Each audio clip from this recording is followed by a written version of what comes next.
Welcome back to my channel. In this video, we're diving into the world of slum living, the world in another world.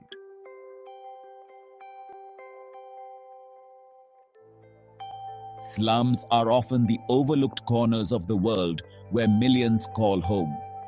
In slums, there's poverty, struggle, but also incredible resilience and vibrant communities. The word slum is often used to describe informal settlements within cities that have inadequate housing and squalid, miserable living conditions.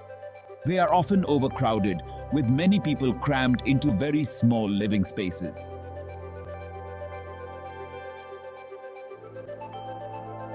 Get ready to have your perceptions challenged and your hearts touched.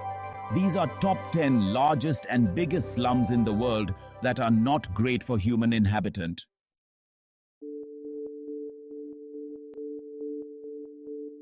First up, we're heading over to Pakistan to a place called Orangi Town.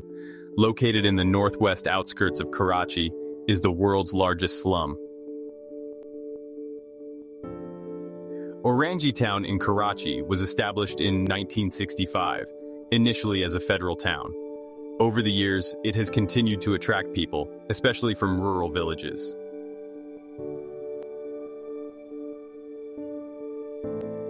Orangi Town is home to a diverse ethnic group, including Sirkis, Sindhis, Bohras, Ismailis, Punjabis, Muhajirs, Pakhtuns, and Kashmiris.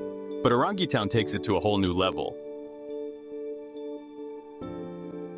Millions live here, facing major challenges like lack of basic sanitation.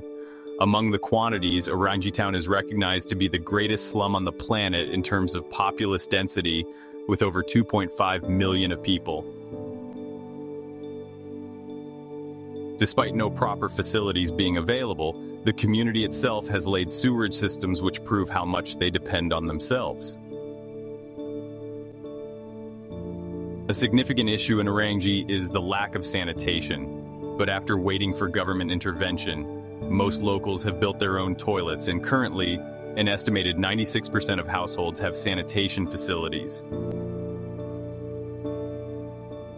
While not as notorious for poverty as many other slums worldwide, residents of Orangi Town face challenges of lacking basic amenities and services.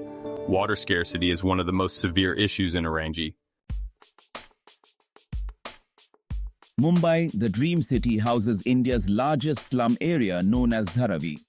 Asia's biggest slum, Dharavi, has an area of just over 2.1 and about 1,000 inhabitants.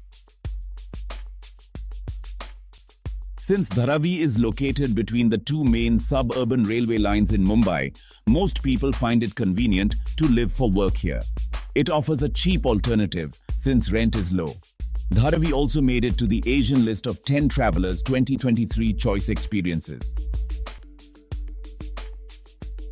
One of the world's most densely populated slums, Dharavi is home to around 1 million people. It's located in the heart of Mumbai.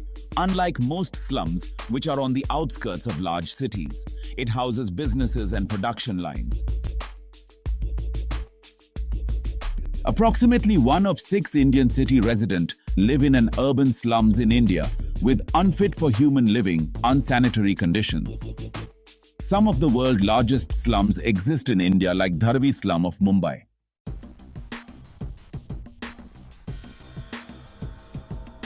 Number 4, Bhalswa slum. Bhalswa is a slum in New Delhi, India, located at the base of a landfill. The slum is home to many of the city's urban poor, including rag pickers and factory workers. The slum was formed when people were forced to leave their homes during a beautification drive in 2000-2002. The landfill is a source of toxic gases and pollutants that cause health problems for residents. Bhalswa is an urban village in Delhi, where a large proportion of the city's urban poor resides. The Bhalswa slum is located at the west of Bhalswa, adjacent to the Bhalswa Lake. Residents live amidst towering mounds of garbage, acute water shortages, and a litany of unfulfilled promises by politicians. Bhalswa Lake faces environmental challenges like embankment impact, waste disposal, and encroachment, leading to pollution and biodiversity.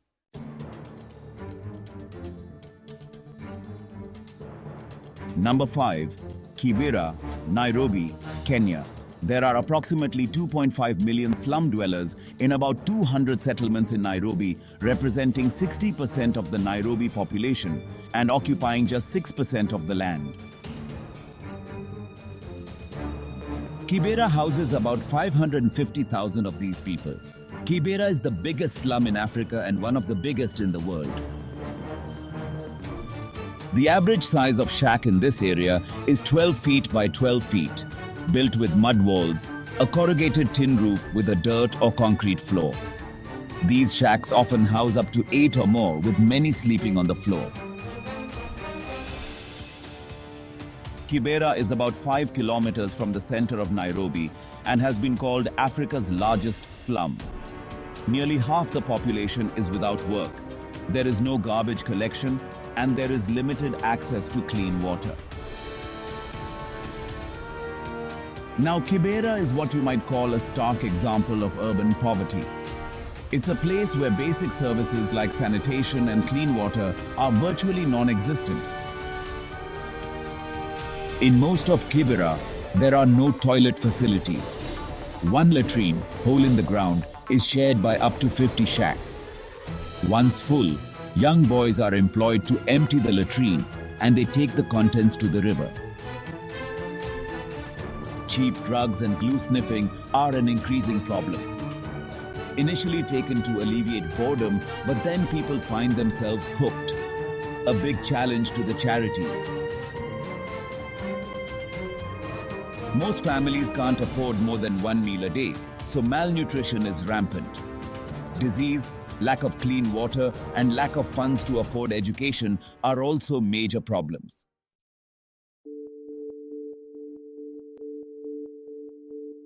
Number 6. Khayelitsha, Cape Town, South Africa. Khayelitsha is situated in Cape Town, South Africa. This is the largest informal settlement in South Africa, with a population of 400,000 people, and is also one of the largest slums globally. Most houses in Khayelitsha are makeshift shacks constructed with wood and corrugated iron for roofing. Thousands of people in this township lack proper sanitation. The area, in general, is unsanitary. The unemployment rate for those living in Khayelitsha is 73%, with 70% of the population residing in makeshift shacks. The shacks are built closely together, making fires a frequent issue as they spread rapidly and occur frequently.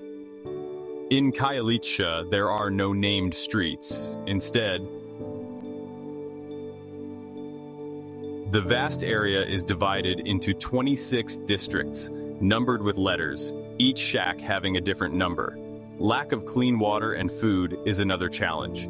An estimated 1 in 3 people has to walk 200 meters or more to access clean water. Limited food supply is sold between the shacks, often exposed to the sun and flies. Food sold between the shacks is the only food choice in Khayelitsha, as there are no supermarkets or stores in any form. Khayelitsha now has schools, healthcare facilities, but many still have to walk a long way to get drinking water. Severe poverty combined with a lack of community infrastructure has led to high levels of crime. Gang activity, violence, and drug use, making Khayelitsha the murder capital of South Africa. Local police report solving an average of 4 murder cases every weekend.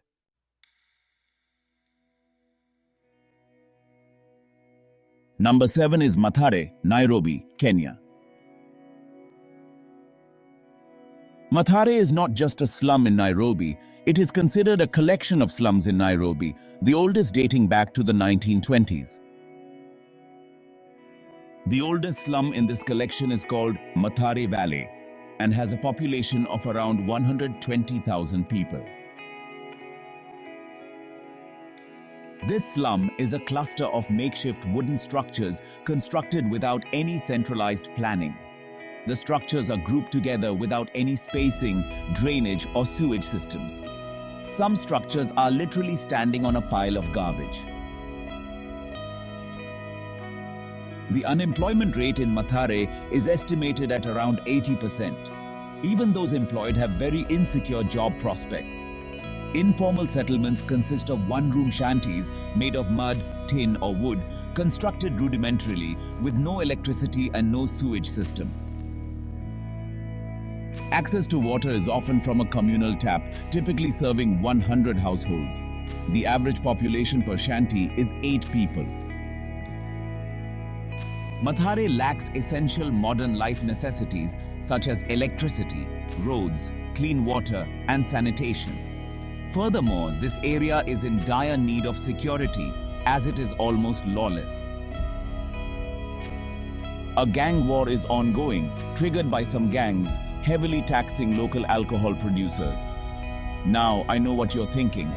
This is getting too depressing. There are people working tirelessly to create a better future, especially for the youth.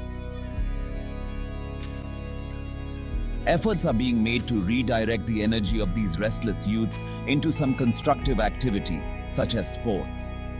Mathare is the home to several football teams.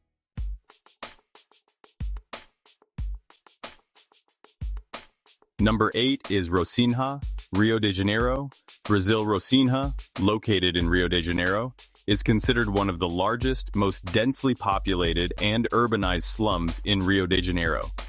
The community has an estimated population of about 100 to 200,000 people, living crowded in a steep and rugged landscape covering only 0.80 square miles. Rocinha has been neglected by the government in its history. However, it is truly a very interesting place. Most structures are solidly built, some even rise to 4 stories. In the Rocinha community, the population is dense, with the majority living in impoverished or near-poor conditions, residing in small, stacked shanties, sometimes reaching up to 7, 8, 9, and even 11 stories. Most houses in Rocinha have basic sanitation, plumbing, and electricity. There are about 21 settlements within Rocinha, but this community only occupies an area of about 0.86 square kilometers. An important aspect of Rocinha is that it is built on very precarious land, and buildings are primarily concentrated together without any actual planning. Rocinha is a place of stark contrasts. You see, while the buildings might be concrete, the planning, well, that's a different story. It's a maze of narrow alleyways, winding staircases, and houses stacked precariously on top of each other. It's like a game of Tetris gone wrong, but with people's lives hanging in the balance, and the lack of planning means a lack of basic services. Things we take for granted, like proper sanitation, garbage collection, and access to healthcare, are often scarce or non-existent. The education status of Rocinha's residents is very low. Residents have an average of 4.1 years of formal education, with less than 1% of Rocinha's adult population having a high school diploma or higher. Jobs that pay a living wage in Brazil are almost exclusively reserved for citizens with higher formal education.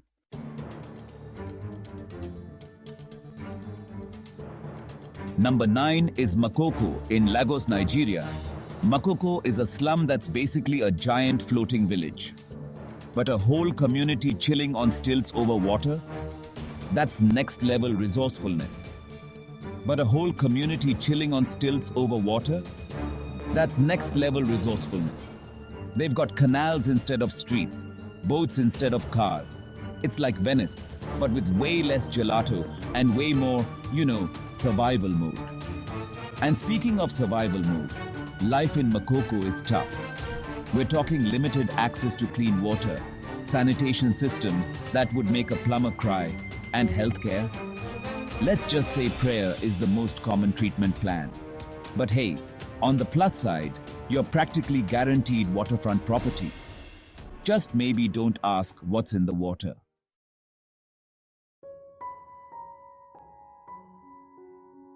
Number 10, we're back in Nairobi, Kenya, this time to a place called Kangemi. Picture this, a densely packed maze of makeshift homes where the streets don't have names, they have stories. Stories of resilience, of struggle, and of a community fighting to be seen, to be heard, to simply exist. Life in Kangemi is a daily hustle. Unemployment is sky high, and proper drainage, please, that's a luxury reserved for the birds flying overhead. And when it rains, it's not just rain, it's a recipe for disaster. Wastewater overflows, garbage piles up, and the risk of diseases like cholera. Yeah, it's not exactly a picnic in the park.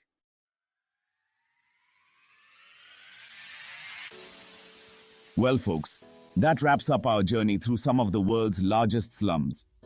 From the floating villages of Makoko to the bustling streets of Dharavi, we've seen firsthand the challenges and triumphs of these resilient communities. Remember, these aren't just statistics, these are people's lives.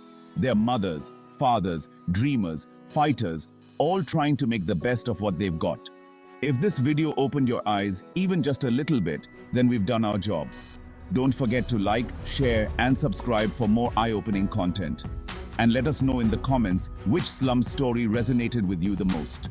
Until next time, stay informed, stay engaged, and most importantly, stay hopeful.